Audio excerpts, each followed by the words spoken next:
সংশ্লিষ্ট জনাব সাধন চন্দ্র মজুমদার, সাবেক খাদ্যমন্ত্রী ও সাবেক সংসদ সদস্য, নওগাঁ ১ কর্তৃক 25,64,66,238 টাকা মূল্যের জ্ঞাত আয়ের উৎস বহির্ভূত সম্পদ অর্জন এবং 65টি ব্যাংক হিসাবে 43,04,47,375 টাকার অস্বাভাবিক লেনদেনের মাধ্যমে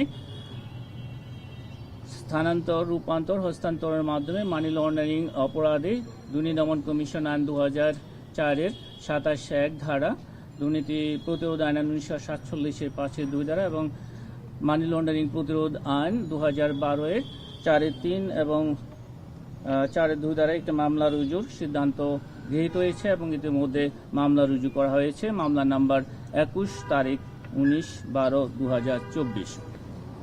এছাড়া অভিযোগ সংশ্লিষ্ট জনাব সাধন চন্দ্র মজুমদারের 4 মেয়ে, জনাব কাবেরী রানী মজুমদার, জনাব সোমা রানী মজুমদার, জনাব কৃষ্ণা রানী মজুমদার ও জনাব ত্রিনা মজুমদারের বিরুদ্ধে জ্ঞাত আয় বহির্ভূত সম্পদ অর্জনের অভিযোগের প্রাথমিক সত্যতা পাওয়ায় তাদের বিরুদ্ধে সম্পদ বিবরণী দাখিলের নোটিশ জারির সুপারিশ করা হয়েছে এবং উক্ত সুপারিশের প্রেক্ষিতে তাদের বধূ সম্পদ দুর্নীতি নোটিশ জারি করা হবে।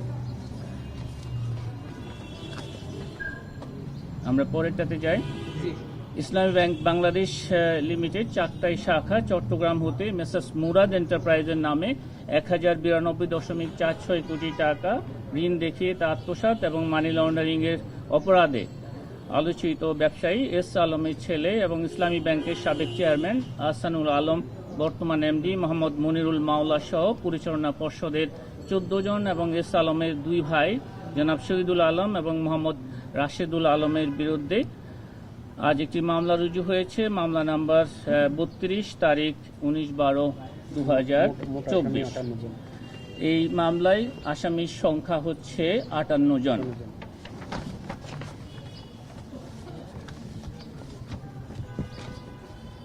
আমরা পরেরটাতে যাচ্ছি।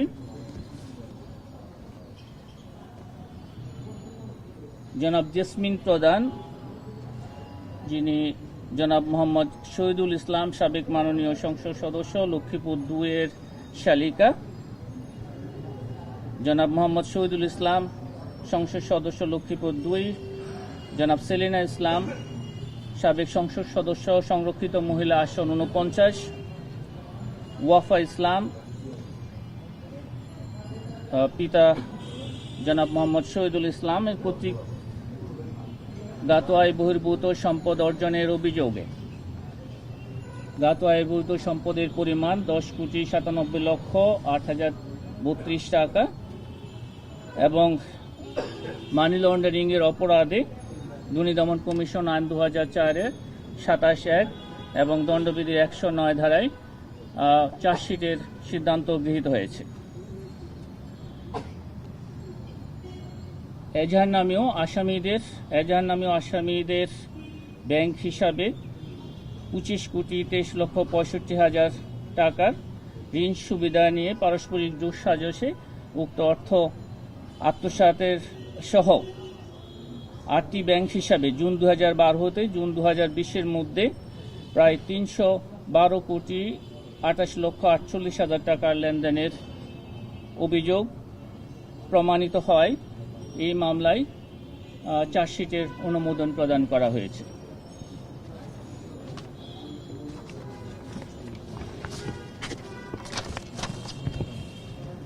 এছাড়া বেশ কয়েকটি গুরুত্বপূর্ণ অভিযোগের অনুসন্ধানের অনুমতি প্রদান করা হয়েছে। আমরা সেগুলো আপনাদের সাথে এখন শেয়ার করছি। জনাব মোহাম্মদ নজিবুর রহমান, সাবেক চেয়ারম্যান, জাতীয় রাজস্ব বোর্ডের বিরুদ্ধে ঘুষ, দুর্নীতি এবং বদলি বাণিজ্যের মাধ্যমে কোটি কোটি টাকার সম্পদ অর্জনের অভিযোগের প্রেক্ষিতে কমিশন এই অভিযোগের অনুসন্ধানের অনুমতি প্রদান করেছেন। জনাব উবায়দুল কাদের, সাবেক সড়ক পরিবহন মন্ত্রী ও এবিএম আমিনুল্লাহ নূরী, সাবেক সচিবের বিরুদ্ধে 137 বাস কেনা নিয়ে কারসাজির একটি অভিযোগের প্রেক্ষিতে দুর্নীতি দমন কমিশন অনুসন্ধানের সিদ্ধান্ত গ্রহণ করেছে।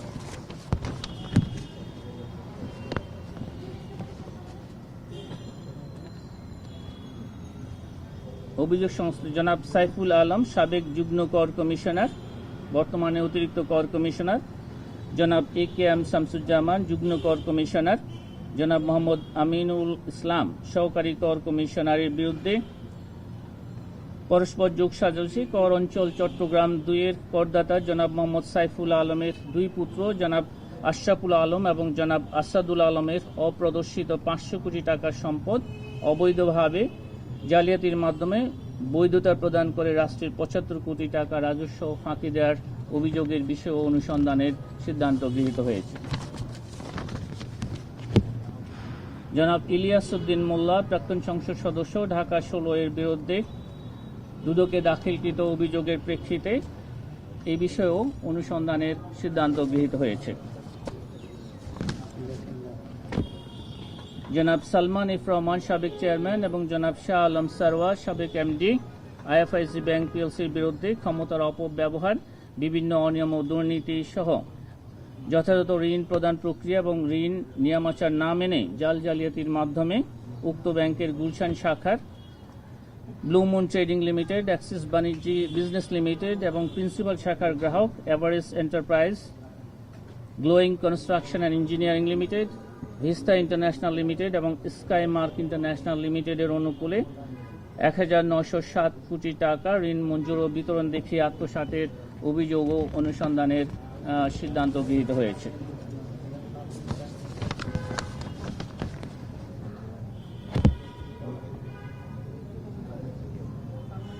জনাব নূর মোহাম্মদ, সাবেক পুলিশ মহাপরিদর্শক, বাংলাদেশ পুলিশের বিরুদ্ধে ক্ষমতার অপব্যবহার করে প্রায় 542 কোটি 70 লক্ষ টাকা উপার্জন এবং বিদেশি অর্থ পাচারের অভিযোগের বিষয়েও অনুসন্ধানের সিদ্ধান্ত গৃহীত হয়েছে।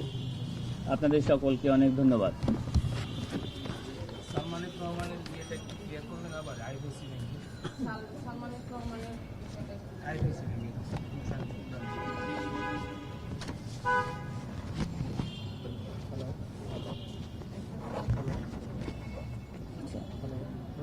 জনাব সালমান এফ রহমান, সাবেক চেয়ারম্যান, এবং জনাব শাহ আলম সারওয়ার, সাবেক MD, IFIC ব্যাংক PLCর বিরুদ্ধে ক্ষমতার অপব্যবহার, বিভিন্ন অনিয়ম দুর্নীতি সহ যথাযথভাবে ঋণ প্রদান প্রক্রিয়া ও ঋণ নিয়মাচার না মেনে জালিয়াতির মাধ্যমে উক্ত ব্যাংকের গুলশান শাখার গ্রাহক Blue Moon Trading Limited, Axis Business Limited এবং প্রিন্সিপাল শাখার গ্রাহক Everest Enterprise, Glowing Construction and Engineering, Vista International Limited ও স্কাই মার্ক ইন্টারন্যাশনাল লিমিটেডের অনুকূলে 1907 কোটি টাকা ঋণ মঞ্জুর এবং বিতরণ দেখিয়ে আত্মসাতের অভিযোগের প্রেক্ষিতে অনুসন্ধানের সিদ্ধান্ত গৃহীত হয়েছে।